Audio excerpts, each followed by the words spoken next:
Okay, चलो। Death of A partner. हाँ, तो ये किसका डाउट था? कंसोल 2 एंड इलस्ट्रेशन 3 के अकॉर्डिंग रिटायरमेंट में ना।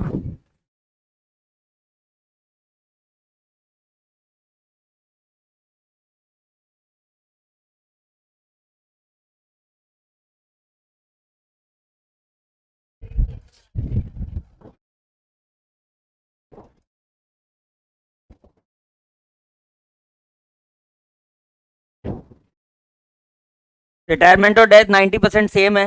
उसमें पार्टनर रिटायर होता है, इसमें डेथ होता है। सेम गुडविल का ट्रीटमेंट सब कुछ सेम है। खाली एक P and L suspense new निकालना है और जेएलपी का ट्रीटमेंट थोड़ा सा अलग है।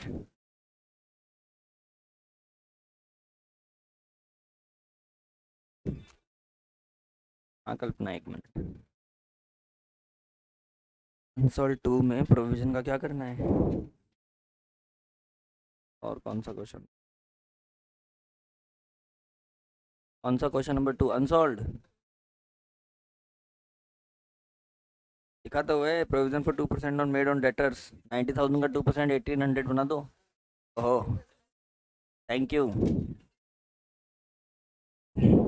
ओह, थैंक यू सो मच। धन्यवाद जी।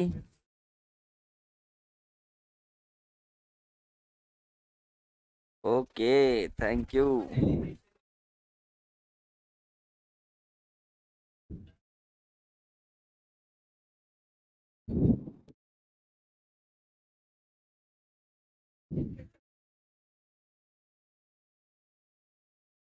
You know, being a teacher, apart from your perks,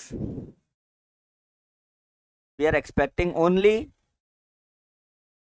on कर दी। We are expecting only good results, और हम रोज ये सोचते हैं कि हमारी तरफ से कोई कमी ना रहे। बाकी these all things are not so important। अब वो एक BCF 2 में एक बच्चा आगे आगे बैठता है, बोले सर आप तो ना, और पता नहीं कौन सी गाड़ी बोली, आप तो लैम्बोर्गिनी लेके आना। मैंने कहा बेटा जिस दिन तू फाउंडेशन में बहुत अच्छे मार्क्स लेके आएगा ना, लैम्बोर्गिनी से ज़्यादा खुशी मुझे उस दिन मिलेगी। हाँ, क्या बोले आप? एक बच्चा बोला सर आप लैम्बोर्गिनी कार लेके आया करो। मैंने कहा उसमें मुझे इतनी खुशी नहीं मिलेगी जितने आप जिस दिन फाउंडेशन में बहुत अच्छा रिजल्ट लेके आओगे ना, उससे जितनी खुशी मिलेगी। यू नो,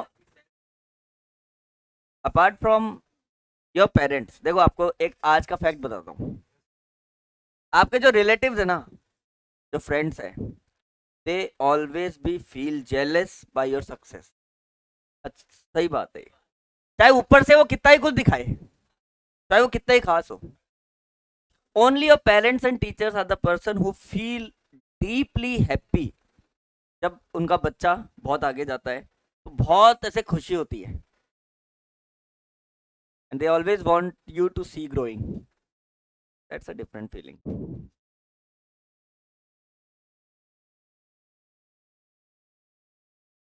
तो सेकंड जो क्वेश्चन है, तो रिवैल्यूएशन का तो हो गया सोल। 90,000 का 2% हो गया 1800। अच्छा, और आप क्या पूछ रहे हो?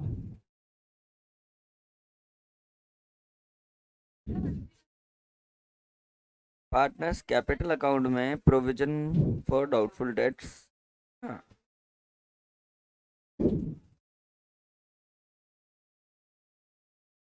ये एक्चुअली क्या है? देखो आपको क्वेश्चन पढ़ता हूँ, मुझे क्वेश्चन मिलने दो। एक मिनट। पहले तो बेटा हमारा प्रोविजन 2% था, जो हमें 2% रखना था। फिर ये बोल रहे हैं कि जब नई पार्टनरशिप शुरू हुई उसके बाद उन्होंने वापस से प्रोविजन को 6% कर दिया, मतलब 4% से बढ़ा दिया। तो आप इसको रिवैल्यूएशन में भी अलग से शो कर सकते हो, और आप चाहो तो पार्टनर्स कैपिटल में डायरेक्ट भी लिख सकते हो, क्योंकि एक ही टर्म है। तो आप ये सोचो कि प्रोविजन फॉर डाउटफुल डेट्स की वैल्यू अगर इंक्रीज हो गई तो लॉस हो गया, लॉस होते हैं तो पार्टनर्स डेबिट होते हैं। इसलिए पार्टनर्स कैपिटल में, क्योंकि 2% जो पहले वाला था वो तो अपन रिवैल्यूएशन अकाउंट में शो करेंगे। फिर वापस इसको बोल रहे हैं जब नए पार्टनर्स आ गए तो वापस उसको 6% कर दिया, 4% और इंक्रीज हो गया, वो 4% और इंक्रीज हो गया। इसलिए उसको पार्टनर्स कैपिटल में पार्टनर्स को डेबिट कर दिया लॉस। अगर आपको ऐसा नहीं करना है तो आप रिवैल्यूएशन में शो करके फिर भी लॉस डिस्ट्रीब्यूट कर सकते हो, both are the same things.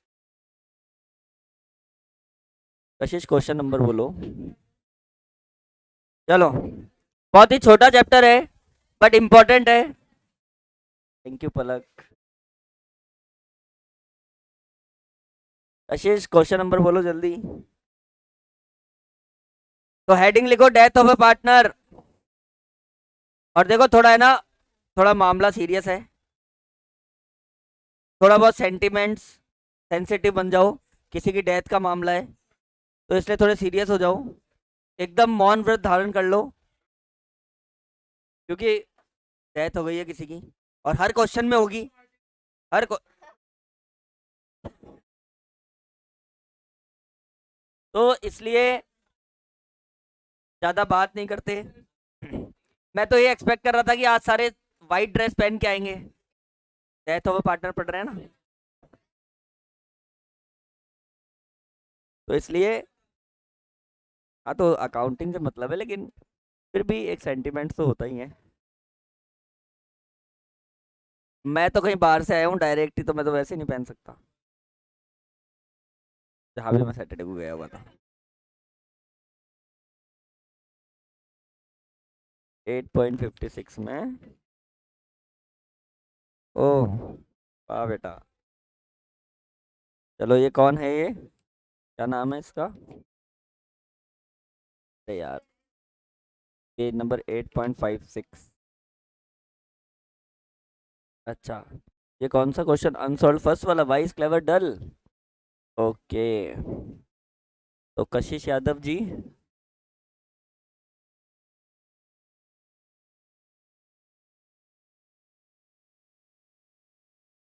ये वाला क्वेश्चन बहुत अच्छा है,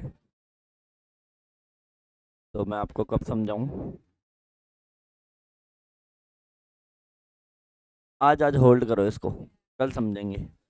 मतलब या तो 15 मिनट, क्योंकि आज तो क्लास ही 9:30 से चालू है तो ऑलरेडी लेट हो चुका है। कल 9 o'clock, तो पहले 10 मिनट में आपको ये क्वेश्चन समझा दूंगा, फिर क्लास चालू करूंगा। ओके कशिश, चलो।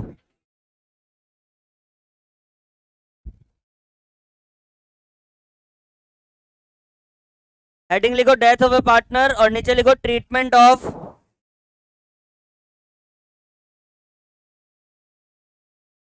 Of joint life policy. Death of A partner में फर्स्ट पॉइंट लिखो treatment of joint life policy.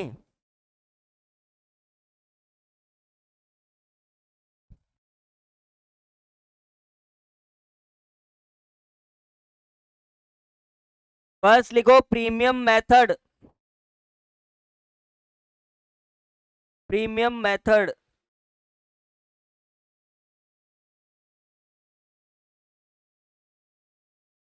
हाँ,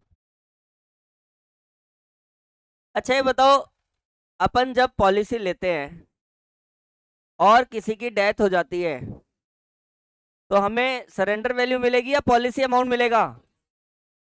ऑब्वियसली पूरा अमाउंट ही मिलेगा, और वो पार्टनर्स में डिस्ट्रीब्यूट करना है, दैट्स इट। देखो फर्स्ट एंट्री, प्रीमियम मेथड में फर्स्ट एंट्री लिखो। अच्छा एक क्वेश्चन लिख लो पहले। ABC are partners, sharing ratio 5:3:2, sharing ratio 5:3:2, A dies and firm has received rupees 1 lakh for their joint life policy.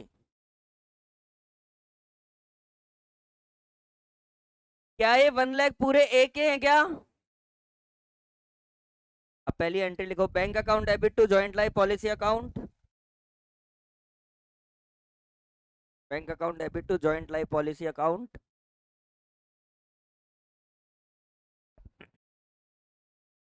1 lakh 1 lakh.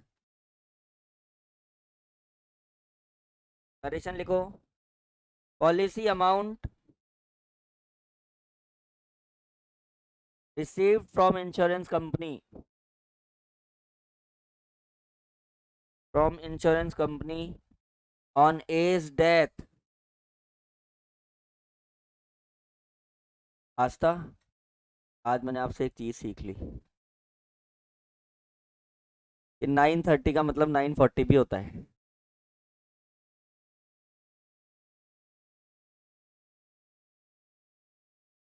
मतलब सबसे वही, इनसे तो मैं रोज ही सीखता हूँ। ओके, कोई बात नहीं। तो insurance policy amount receive from insurance company on as death. ठीक है। सेकंड, डिस्ट्रीब्यूट कर दो इसको जैसे जनरली जब करते हैं। Joint life policy account debit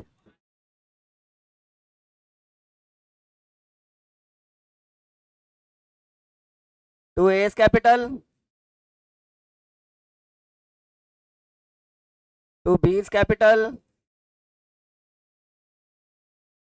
to C's capital. 1 lakh.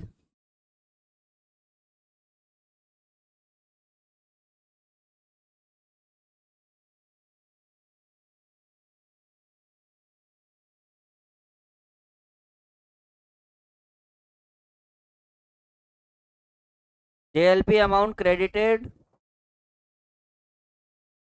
To old partners. JLP amount credited to old partners in profit sharing ratio.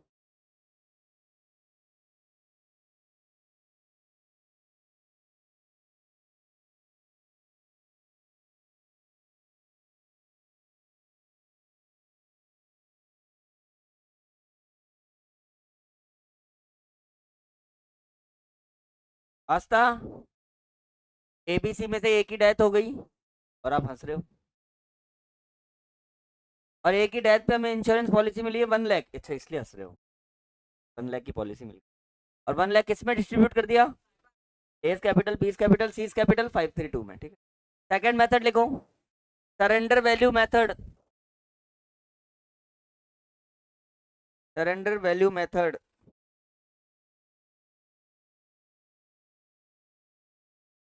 देखो, in above question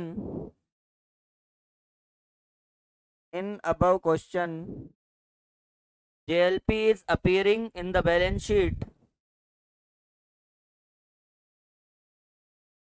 JLP is appearing in the balance sheet at a surrender value of rupees 10,000. JLP is appearing in the balance sheet at a surrender value of rupees 10,000.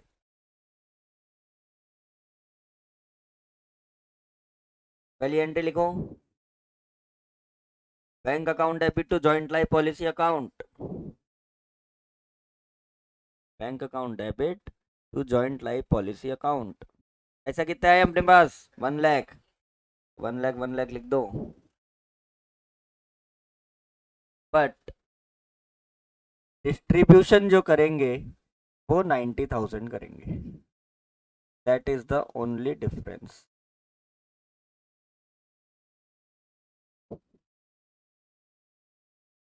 तो second entry लिखो, joint life policy account debit to A's capital to B's capital to C's capital.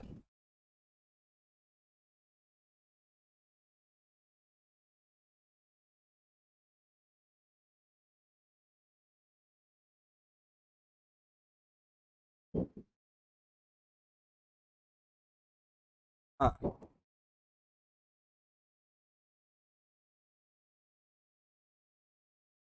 नहीं नहीं अनिरुद्ध जी, आप मुझे logic बता सकते हैं? एक ही डेथ हुई, जो सुनो पहले कॉन्सेप्ट समझो। बैलेंस शीट में 10,000 JLP हमने पहले से दिखा रखा है उसको सरेंडर वैल्यू पे, कि हमने ऐसा अज्यूम किया था कि लास्ट ईयर या कंपनी ने हमें बताया था कि लास्ट ईयर जो हमारी पॉलिसी की सरेंडर वैल्यू थी वो कितनी थी? 10,000। इस साल एक ही डेथ हो गई। इस साल क्या हो गई? एक ही। तो 1 लाख रुपए में मिल गई। तो बैंक में पैसा कितना आया? 1 लाख। तो हमने bank account debit to joint life policy 1 lakh की एंट्री कर ली। लेकिन डिस्ट्रीब्यूशन सिर्फ 90,000 का क्यों किया है? Can anyone can tell the logic? 10,000 balance sheet में ऑलरेडी बढ़ चुके हैं, उनकी कैपिटल में ऑलरेडी वो आ चुके हैं। तो जो बचे हुए 90,000 है वो और बांटेंगे और अल्टीमेटली टोटल अमाउंट कितना हो गया? 1 लाख हो गया। ठीक है, वेरी गुड। नेक्स्ट कॉन्सेप्ट लिखो, third method, joint life policy reserve method.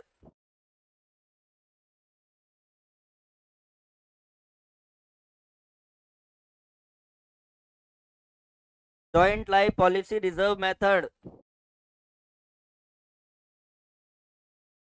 देखो इसके नीचे in above question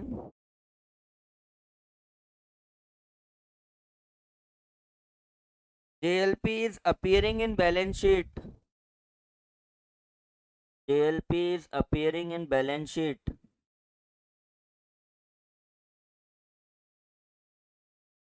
at rupees 10,000 as well as it is shown at liability side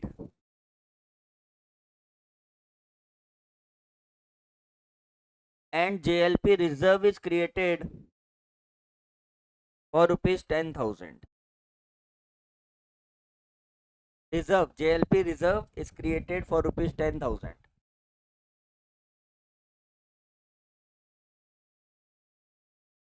JLP reserve is created at 10,000. चलो पहली एंट्री लिखो, bank account debit to joint life policy 1 lakh,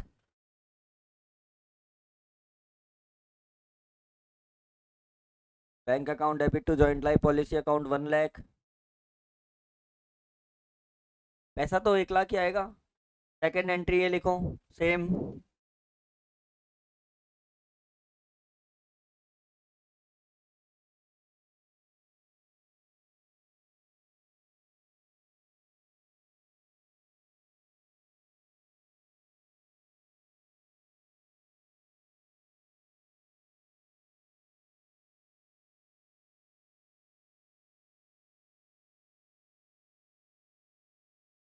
second entry लिख ली। इस बार क्या वो 10,000 पार्टनर्स कैपिटल में distributed है क्या अदिति? जो 10,000 हमने एसेट साइड में शो कर रखा है, एट द सेम टाइम उसका लाइबिलिटी साइड में रिजर्व बना लिया, तो वो पार्टनर्स कैपिटल में नहीं गया, कहाँ चला गया वो? रिजर्व में। तो रिजर्व जैसे नॉर्मल बांटते हैं वैसे बांटेंगे। JLP reserve account debit 10,000, 5,000, 3,000, 2,000।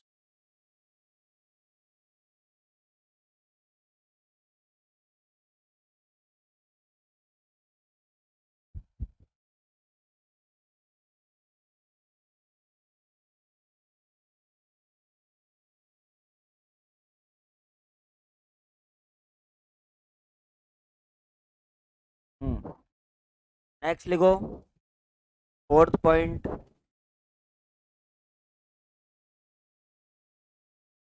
कौन सा पॉइंट हेमंग?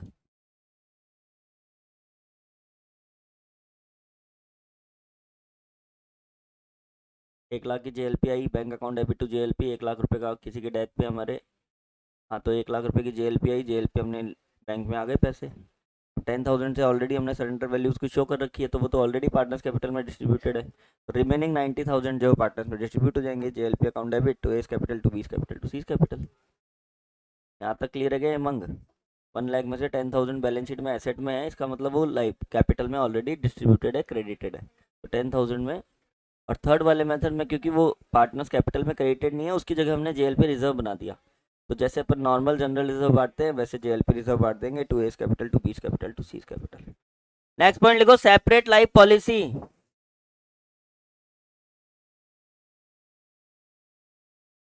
हाँ fourth point separate life policy.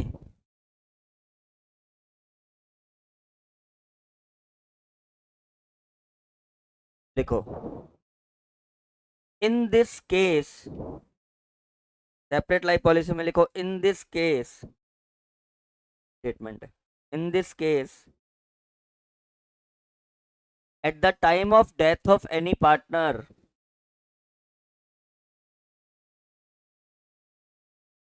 firm will receive, at the time of death of any partner, firm will receive two types of amount. Firm will receive two types of amount. First, whole assured value of deceased partner. Whole assured value of deceased partner plus surrender value of remaining partner. हाँ second, plus surrender value of remaining partner. हाँ second, surrender value of remaining partners.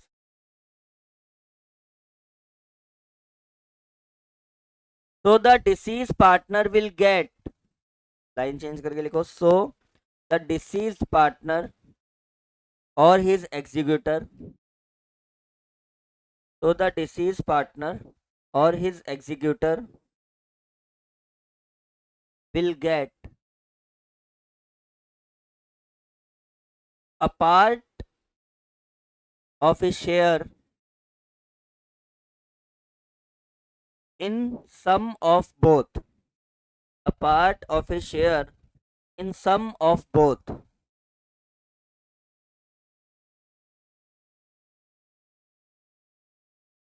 हाँ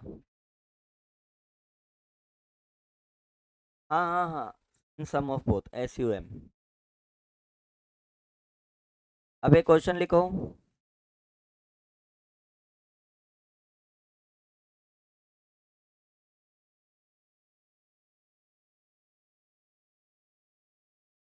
XYZ, X and, एक minute, two types of amount.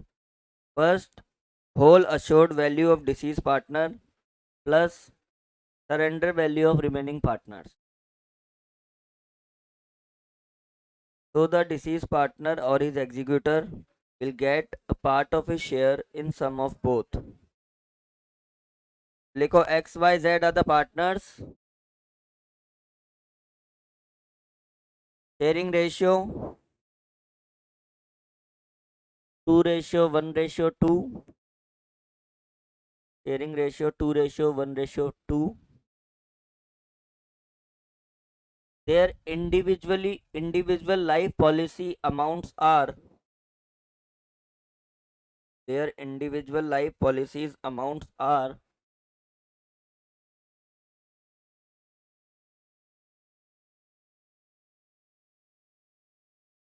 individual life policies amount are 4 lakh, 3,50,000 and 2,50,000 respectively. 4 lakh, 3,50,000 and 2,50,000 respectively. And their surrender values are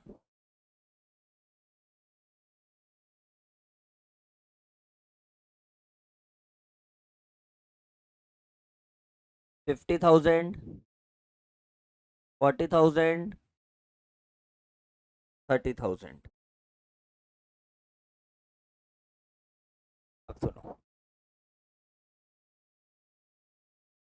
देखो, चाहे partner अपनी policy, जो remaining partners हैं वो अपनी policy को कैंसिल करे चाहे नहीं करे,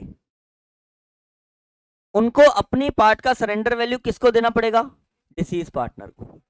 क्यों देना पड़ेगा भाई? सबकी अलग अलग पॉलिसी है, तो सीधा सा हिसाब है, जिसकी डेथ हो गई उसको उसका पार्ट दे दो, उसकी पॉलिसी अमाउंट उसको दे दो, तो बाकी के पार्टनर सरेंडर वैल्यू उसको क्यों देंगे? और उस पॉलिसी अमाउंट में से बाकी के पार्टनर्स वैल्यू क्यों लेंगे?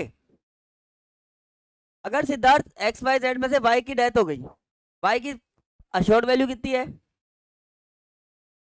क्या ये पूरी Y की है, या X और Z को भी इसमें कुछ पार्ट मिलेगा? मतलब पूरा Y को ही मिलना चाहिए?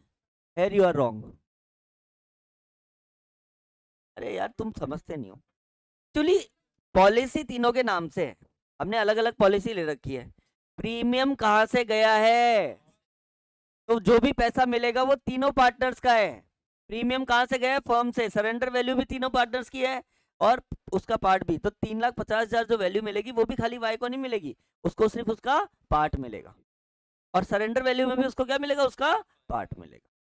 ठीक है, इस क्वेश्चन में लिखो,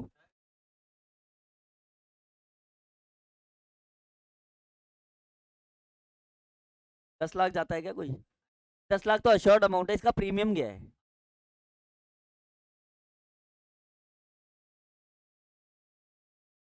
इंडिविजुअल की भाई, इंडिविजुअल देखो तुम जॉइंट लाइफ पॉलिसी और सेपरेट लाइफ पॉलिसी का डिफरेंस समझो। अरे वाह। तो हम तीनों पार्टनर्स हैं और हम तीनों ने तीनों का मिलके एक जॉइंट लाइफ पॉलिसी ले ली क्योंकि हमें सिर्फ एक ही प्रीमियम देना है।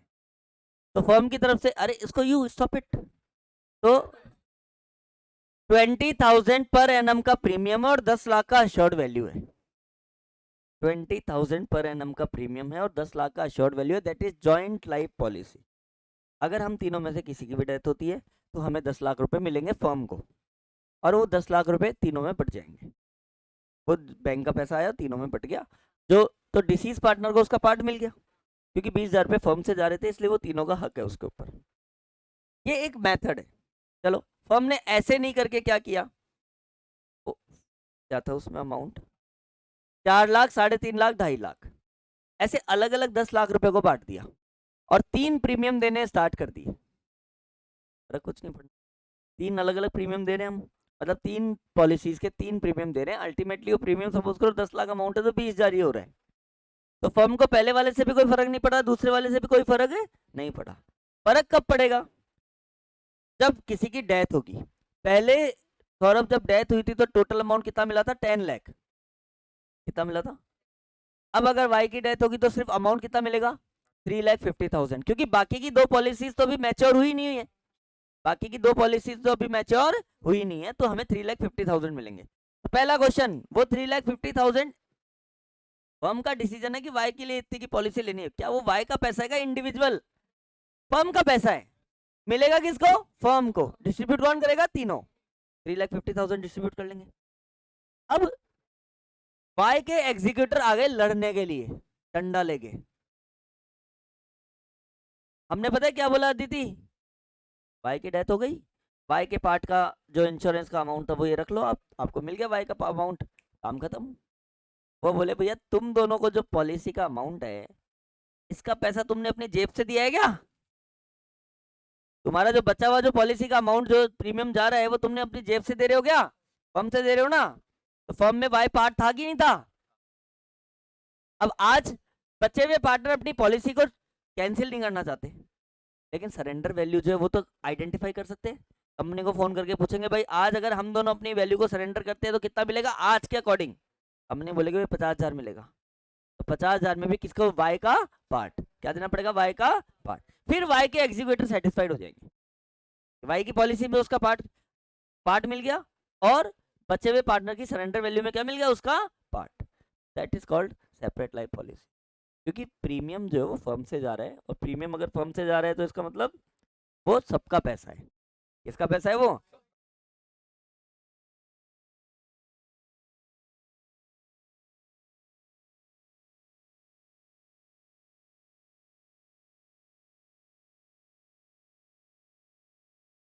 फायदा, यहाँ फायदे और एस एल एम और डब्ल्यू डी वी यूज करने का क्या फायदा है, वो तो आपका डिसीजन है, आप कौन सा मेथड यूज कर रहे हो, हमें उस अकाउंटिंग के अकॉर्डिंग मेथड करना है। इतनी सी बात है कि पहले वाले में 10 लाख रुपए पूरे मिल जाएंगे तो अब नई पॉलिसी आपको कंटिन्यू करनी पड़ेगी। यहाँ रिमेनिंग पार्टनर्स अपनी पॉलिसी को कंटिन्यू कर सकते हैं सरेंडर वैल्यू उसको देके, वो बाद में उनको जब उनकी डेथ होगी तब उनको मिल जाएगा, तो आपकी पॉलिसी चलती रहेगी। बाकी ये तो आपको मेथड है। अब आप जीवन उमंग एल का कोई मेथड लेना चाहते हो या कोई और दूसरा कोई पता नहीं क्या क्या नाम होते हैं उनके, वो वाला लेना चाहते हो तो आप पे डिसीजन है, दैट इज योर डिसीजन, आप कौन सा एल का मेथड लेना चाहते हो। तो क्वेश्चन अपने पर डिपेंड है कि हमने सेपरेट, अब अकाउंटिंग में डिफरेंस है, वहाँ पे अपने को पूरी वैल्यू एक साथ मिल जाती है, यहाँ सिर्फ मरे हुए पार्टनर का वैल्यू मिलेगा। देखो इसी क्वेश्चन में, इन अबव क्वेश्चन वाई डाइड, इसी क्वेश्चन में लिखो, in this question Y died,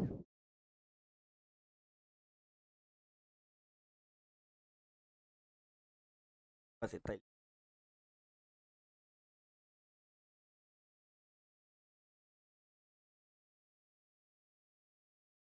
जब तक क्वेश्चन में लिखा ना हो कि बाकी के दो पार्टनर्स ने अपनी पॉलिसी को सरेंडर कर, मतलब खत्म कर दिया है, तब तक हम सरेंडर वैल्यू को रिसिप्ट नहीं मानेंगे। क्या नहीं मानेंगे, उसको सिर्फ ये मानेंगे कि कैपिटल एडजस्टमेंट हो रहा है।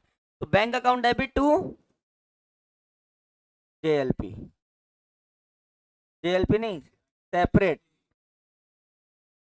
Separate life policy of deceased partner.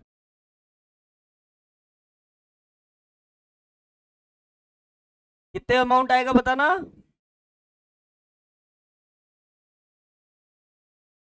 तीन लाख 50,000।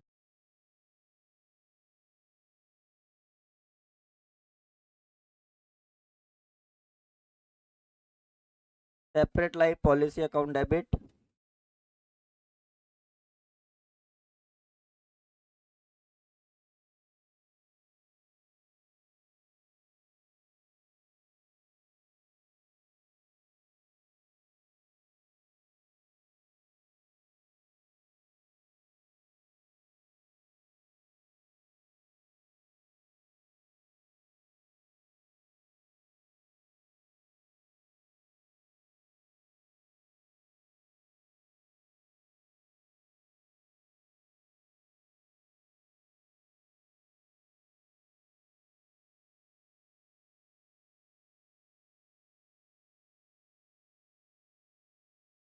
SLP account debit.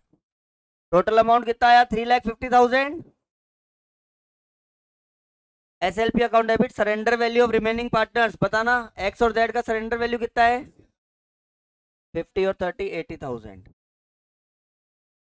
तो टोटल हो गया 4,30,000। तो बैंक में नहीं लिखा ना, रिसिप्ट में मानेंगे, इसका मतलब डिस्ट्रीब्यूट तो करना है, बैंक में नहीं लिखना।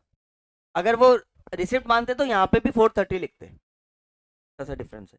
तो SLP account debit 350, SLP surrender value 80,000 into 2:1 में बांट दो। बोलो क्या है? 430 को 2 रेशियो 2/5 1/5 और 2/5 1,72,86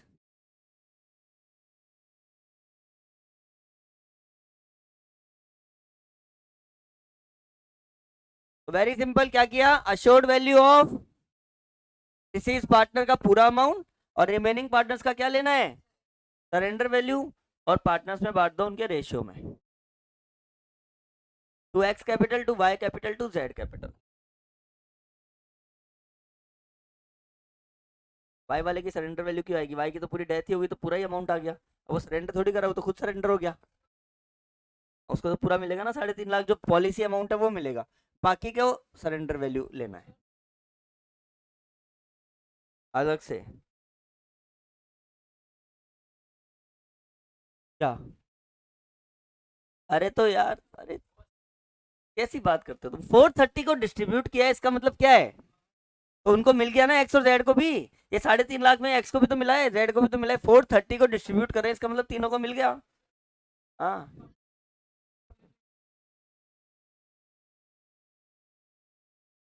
सरेंडर वैल्यू दे दी उसको वाई को, और फिर डिस्ट्रीब्यूट कर ली उसको।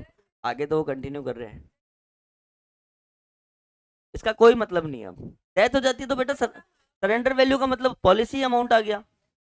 सरेंडर तो तब होता है, वाई की सरेंडर वैल्यू नहीं देखनी कशिश, एक्स और जेड की सरेंडर वैल्यू अभी मैंने लिखवाया है। Surrender value of remaining partners और policy amount of deceased partner. तो 80,000 है, 50,000 प्लस 30,000 एक्स और जेड की सरेंडर वैल्यू। वो तो वो डिस्ट्रीब्यूट 80,000 आ जाएगी। हाँ हाँ हाँ, वो तो वाइस कैपिटल में लास्ट में एग्जीक्यूटर में ट्रांसफर करेंगे ना।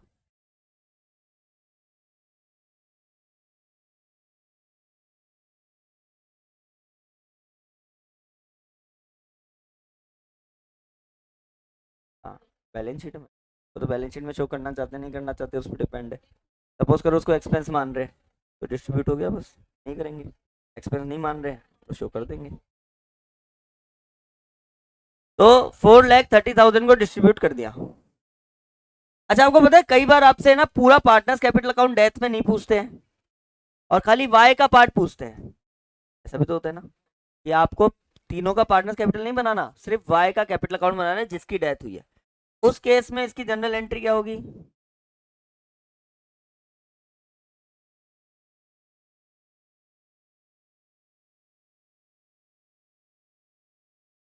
4,30,000 टोटल अमाउंट आ गया, तो आपको नरेशन में दिखा दो 350 प्लस 80। 430 में उसका पार्ट कितना था? 1/5। एक ही एंट्री करनी है, in case we are not making partners capital of whole partners. ये भी नोट कर लो इसके नीचे, SLP account debit to Y's capital account, उसको क्रेडिट करने की।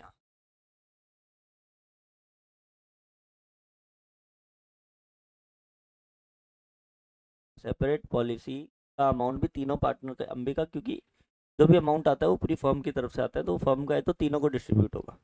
पॉलिसी अमाउंट भी और सरेंडर वैल्यू भी, वो तीनों का ही पार्ट है, तीनों को ही मिलेगी। इंडिविजुअल तो खाली नाम के लिए ले रखा है कि हाँ भाई कोई डेथ हो गया तो तुम्हारे मरने पे इतने पैसे मिल जाएंगे, वो मिलेंगे फर्म को ही, और फर्म को मिलेंगे तो सब में डिस्ट्रीब्यूट होगा, क्योंकि जो प्रीमियम गया हुआ है वो फर्म की तरफ से गया हुआ है। तो अगर अगर क्वेश्चन में खाली पूछे प्रिपेयर वाइज कैपिटल अकाउंट, तो खाली ये एंट्री कर देंगे, की जरूरत नहीं है। वो तो लास्ट में, अपन तो खाली SLP की कर रहे हैं। लास्ट में आपको पता है ना, सारा टोटल करने के बाद वाइज एग्जीक्यूटर में ट्रांसफर करते हैं या बैंक अकाउंट में करते हैं, वो तो जब अपन अकाउंट बनाएंगे तब आएगा। अभी तो अपन इंडिविजुअल चीज, एक एक चीज को बांटने की कर रहे हैं। नेक्स्ट हेडिंग लिखो, profit and loss suspense account.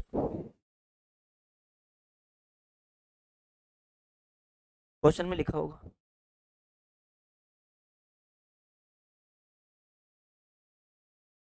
Policy की वैल्यू क्यों कम हो गई? बस वो सरेंडर वैल्यू का पार्ट उसको दे दिया, बाकी वो कंटिन्यू कर रहे हैं।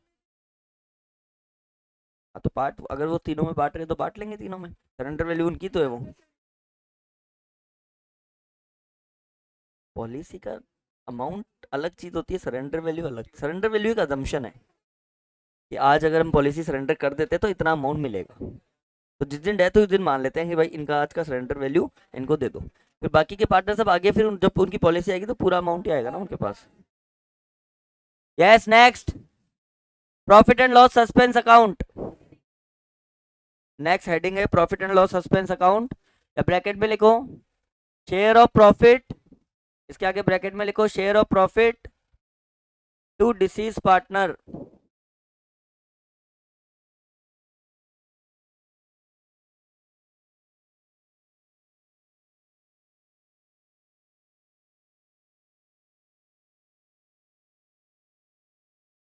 Point A, time basis.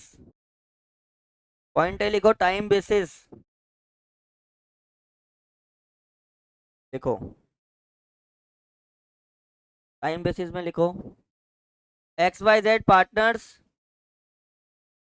हाँ, टाइम बेसिस में लिखो XYZ partners sharing ratio 1:2:1 that died on 1:2:1 that died on 12th June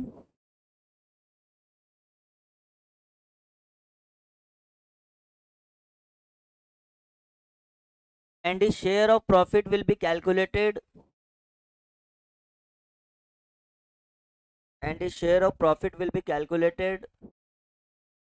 on the basis of previous year. Share of profit will be calculated on the basis of previous year, which is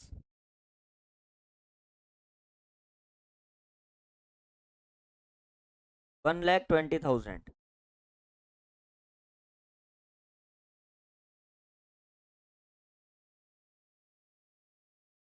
किसकी death हो गई?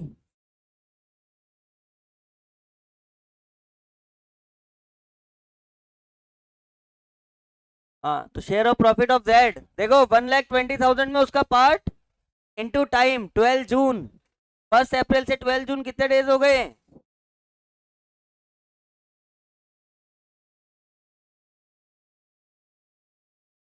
1 अप्रैल से 12 जून।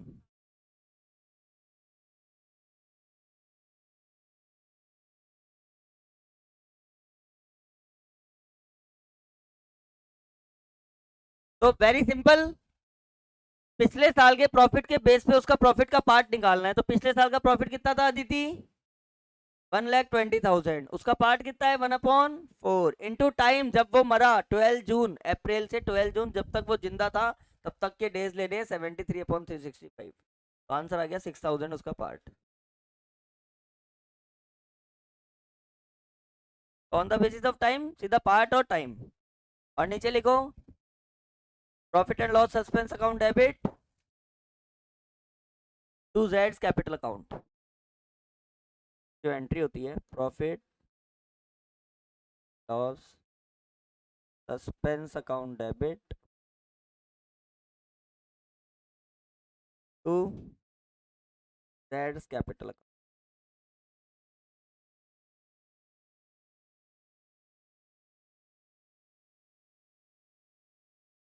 देखो आपको एक बात बताता हूँ,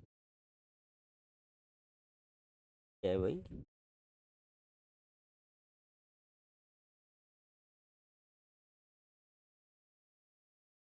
आपको पता है रिमेनिंग टू रिटायरिंग गुडविल की एंट्री करते हैं, वो अलग मेथड की बाकी के पार्टनर्स डेबिट होंगे, वो खाली गुडविल में ही करना है। बाकी कभी भी उसको पार्ट ऑफ जनरल रिजर्व देंगे, क्या एंट्री करेंगे, general reserve to Z capital. कुछ भी देंगे तो साल के बीच में जब भी प्रॉफिट देते हैं तो उसको पी एंड एल सस्पेंस बोलते हैं, तो इसलिए अपन पी एंड एल सस्पेंस में उसका पार्ट उसको दे रहे हैं, सिंपल सी एंट्री है। हाँ तो वो भी कर सकते हैं, लेकिन क्यों करना है, वो गुडविल के लिए भी वही करेंगे, पी एंड एल सस्पेंस के लिए वही कर रहे हैं, तो उसकी तरह हम डायरेक्ट उसको क्या कर देंगे, और पी एंड एल सस्पेंस को बैलेंस शीट में कहाँ दिखा देंगे, एसेट साइड, क्योंकि साल के बीच में हमने प्रॉफिट कैलकुलेट किया है। साल के एंड में जब बाकी के पार्टनर्स बांटेंगे अपने आप उनकी कैपिटल कम हो गई।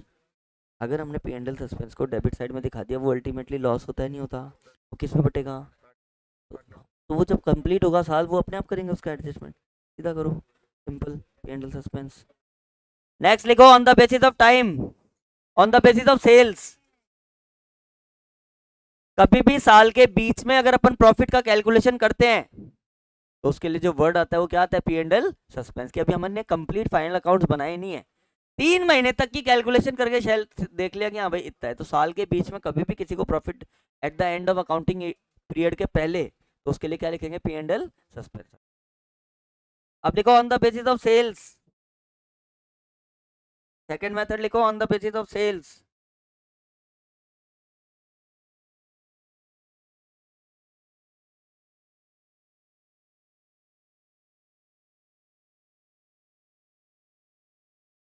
ये लिखो P Y P upon P Y S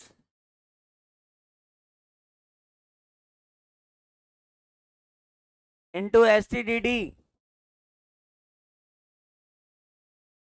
into part previous year profit upon previous year sales into sales till date of death into part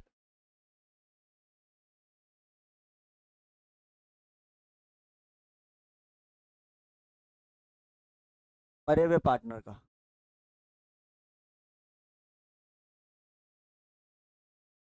previous year profit upon previous year sales into sales till date of death.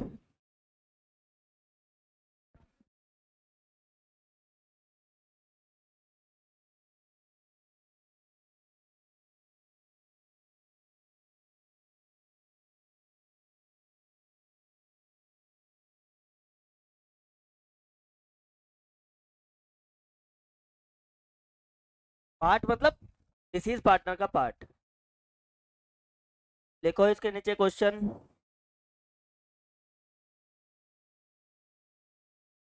हाँ जो भी उसका part है share of profit, हाँ part of deceased partner,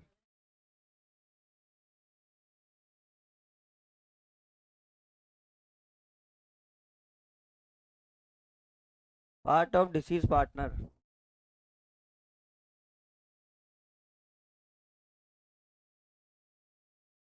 P A R T.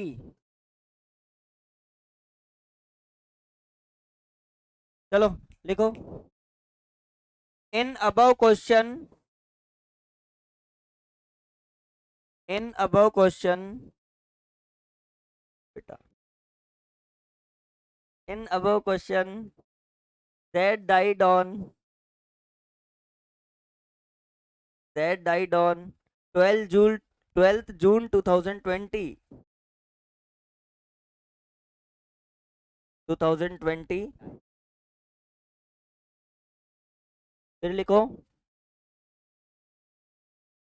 The profit for the year 31st March 2020 was, the profit for the year 31st March 2020 was, सब लोग है ना प्रॉपर ऐसे नोट्स बनाते हैं, आपकी ये क्या कॉपी है, टैलेंट नहीं है, मतलब हाँ टैलेंट तो है, मतलब मैं इंग्लिश बोलता हूँ ये जापानीज और चाइनीज में कन्वर्ट करके लिखता है, तो अरे तो मैं बताऊंगा क्या लिखा। Profit for the year ended 31st March 2020 was rupees 2,50,000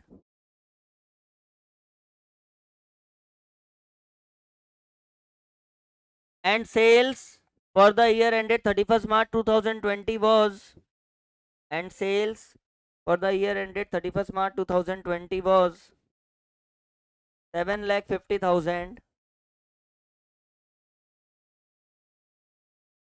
7,50,000 and sales bit, वापस लिखो, and sales between 1st April 2020, 1st April 2020 to 12 June 2020, to 12 June 2020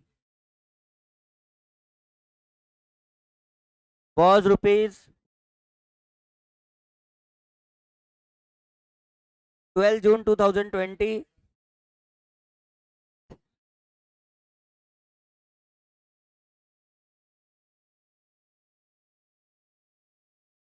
I am repeating, in above question Z died on 12 June 2020. The profit for the year ended 31st March 2020 was rupees 2,50,000 and sales for the year 31st March 2020 was rupees 7,50,000 and sales between 1st April 2020 to 12 June 2020 was rupees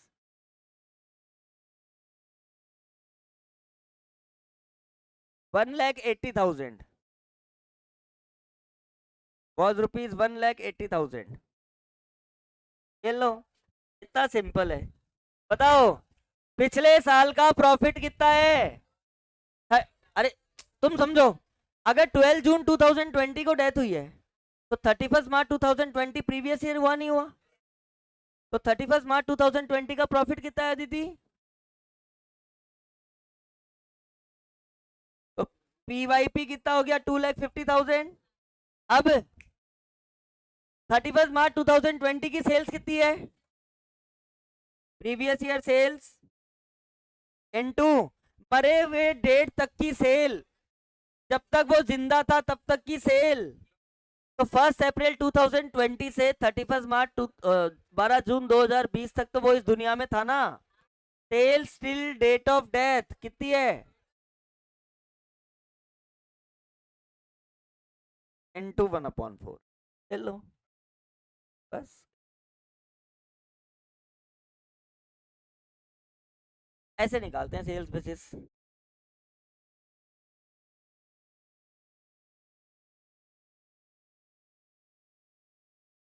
आप समझते भी हो ना कि ले जाते हो बस।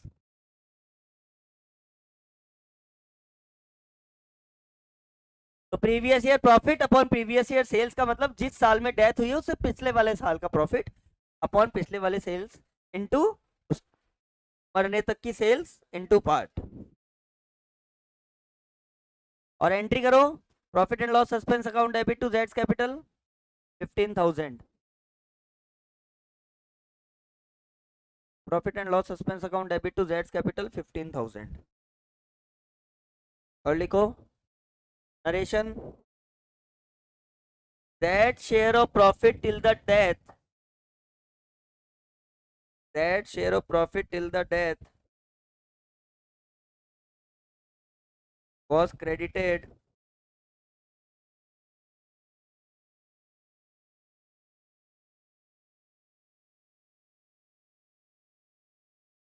to his capital account।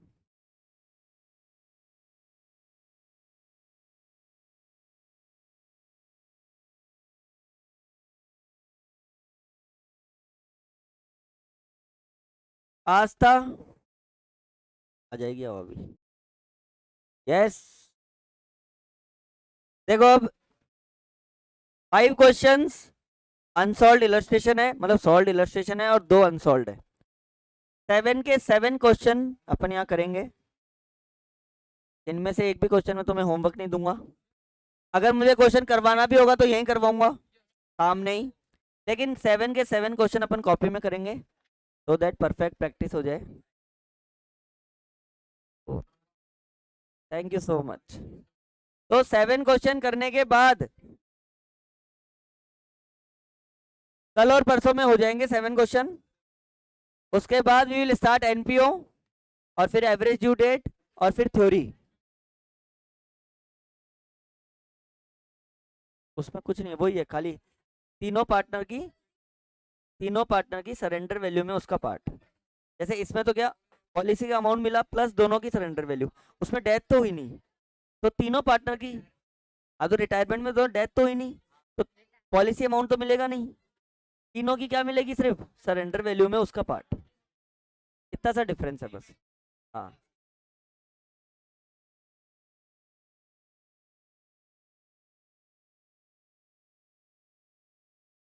तो डेथ के क्वेश्चन थोड़े टफ है, ऐसे बहुत इजी नहीं है। कल और परसों 100% क्लास में आना है, don't get absent.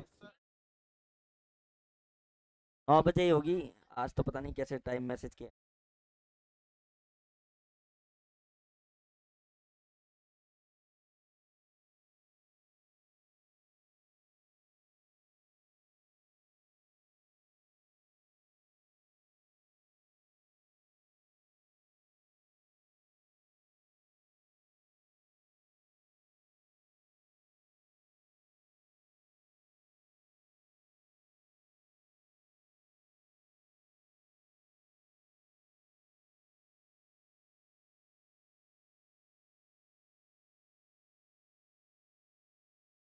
Last entry का नरेशन बताया ना मैंने, 86,000 वाली एंट्री का।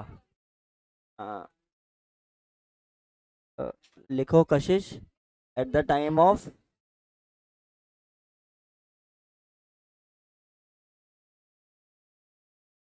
अरे ठीक है ना, वो थोड़ी स्लिप हो गई, थोड़ा रिस्की है। हाँ कशिश लिखो।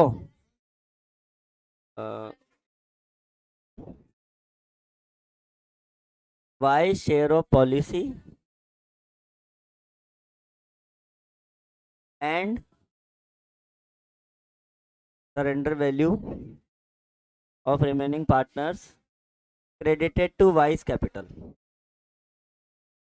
Wise share of policy and surrender value of remaining partners credited to his capital account.